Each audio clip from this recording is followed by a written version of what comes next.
Start with a solid plan. Before diving into stock investments, have a clear plan. Determine your investment goals, risk tolerance, and time horizon. Are you saving for retirement, a major purchase, or generating income? Your plan should guide your investment decisions and help you stay focused on long-term objectives. Invest regularly. Consider strategy like dollar-cost averaging, where you invest a fixed amount of money, regular intervals, regardless of the stock price.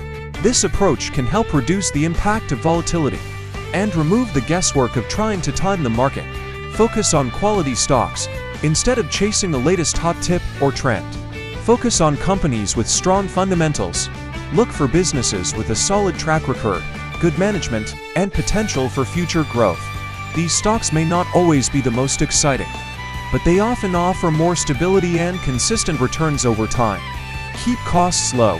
High fees and expenses can eat into your investment returns. Opt for low-cost index funds or ETFs, exchange-traded funds when possible. If you trade individual stocks, be mindful of transaction fees and try to minimize them. Learn and adapt.